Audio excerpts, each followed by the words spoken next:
Congress party के प्रदेश अध्यक्ष उदय भान आज हिसार के जो कांग्रेस पार्टी का सम्मेलन है उसमें भाग लेने जा रहे हैं। तो इनसे हम हरियाणा प्रदेश की जो कांग्रेस जो क्या दशा है दिशा है इस पे बातचीत करेंगे। सर, सबसे पहले तो आप ये बताएं कि हिसार की ही बात की जाए। हिसार में तीन चार व्यापारियों से करोड़ों रुपए की फिरौती मांगी गई। हांसी में एक व्यापारी की हत्या कर दी गई। कल ही इनकाउंटर किया है कुछ बदमाशों का। अब हरकत में आई है पुलिस। तो आप क्या देखते हैं हरियाणा की स्थिति?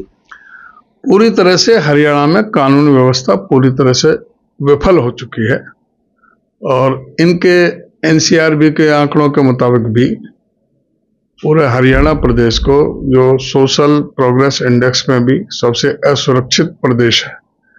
यहाँ पर लगभग 5 रेप के मर्डर की घटनाएं डेली हो रही हैं, 4 से 5 ही हत्या डेली हो रही हैं। फिरौती की इतनी बाढ़ आ गई है, ना कोई व्यापारी सुरक्षित है। विधायकों को भी 5-5 विधायकों को भी फिरौती के और धमकियां दी गई थी वसूली के लिए। ये पूरी तरह से पुलिस के भी अधिकारी तक भी सुरक्षित नहीं रहे इसमें इस सरकार के समय में। अभी आप देख रहे होंगे कि डेली खबर आ रही है कि भी फिरौती और मर्डर सरेआम कोई पुलिस का और सरकार का कोई भय ही खत्म हो गया है। और जब सरकार का भय खत्म हो जाएगा, लॉ एंड ऑर्डर खत्म हो जाएगा, तो यहाँ पर प्रदेश का सारा विकास ही रुक जाएगा। इन्वेस्टमेंट सारी रुकी पड़ी है। सारा कोई भी यहाँ पर कोई इन्वेस्ट करने के लिए तैयार नहीं है, क्योंकि यहाँ पर कानून व्यवस्था पूरी तरह से ठप है। आम आदमी भयभीत है, व्यापारी पूरी तरह से भयभीत है। तो पहले जब कांग्रेस की सरकार थी, हुड्डा साहब मुख्यमंत्री थे, तो सारे जो बदमाश थे वो हरियाणा छोड़ के भाग गए थे और उन्होंने बदमाशी छोड़ दी थी।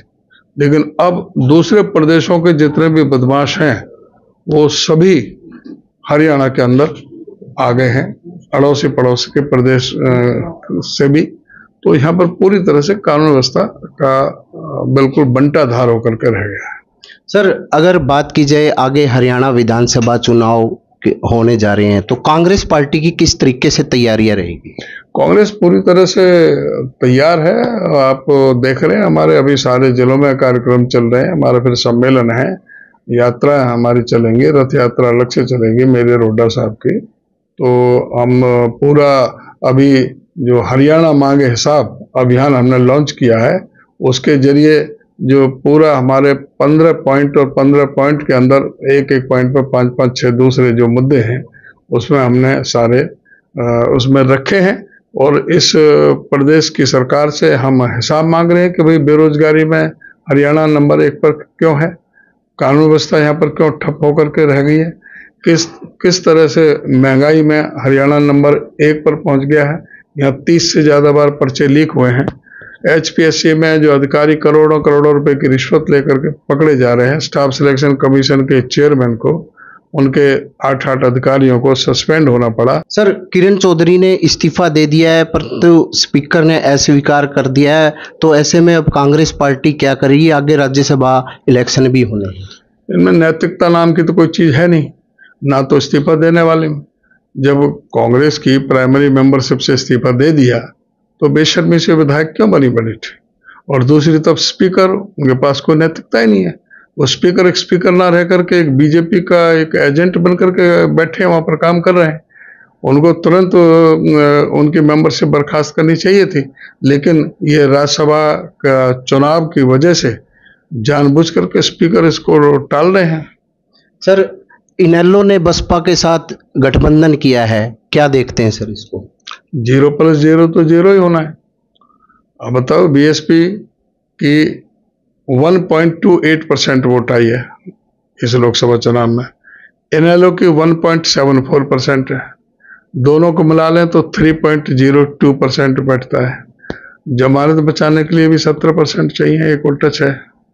तो ये तो BSP plus INELO equal to सुपड़ा साफ। तो ये बताएं सर, जो वर्तमान की जो स्थिति है, अब टिकटों का जो चयन वो किस आधार पे होगा? कांग्रेस पार्टी में हर एक हल्के से 5-5, 6-6 उम्मीदवार हैं। 5-5, 6-6 नहीं, 20-20 भी है, 20 है। हाँ जी 25-25 भी, ज्यादा भी है। तो सीधा है हमारा, सीधा संदेश और सब जगह है कि भाई कि पूरी तरह से मेरिट पर देंगे, कोई सिफारिश नहीं चलेगी। सर्वे के आधार पर, विनेबिलिटी के आधार पर जो जीतने वाला होगा, लॉयल होगा, उसको टिकट देंगे। टिकट एक को मिलेगी और बाकी जो है सरकार में आएंगे तो सबका समायोजन होता है, उनका सेवा ली जाती है, जो जिस लायक होता है, जितना सक्षम होता है, जितने उसको वहां पर इस्तेमाल किया जाएगा। सर, नायाब सैनी दावा करते हैं कि आगे सरकार हम बनाएंगे। अभी कई तरह की घोषणाएं की हैं, स्टूडेंटों के लिए की है कि इस तरह की, अब लास्ट में इस तरह की घोषणाएं की है, कैसे देखते हैं? ये घोषणा नहीं है, जुमलेबाजी है। जो घोषणा ये पूरी नहीं कर सकते तो उसको किस तरह से कर रहे हैं। दूसरा, इन घोषणाओं से ये स्पष्ट हो गया कि मनोहर लाल खट्टर की सरकार पूरी तरह से विफल सरकार रही है। इन्होंने अब खुद मान लिया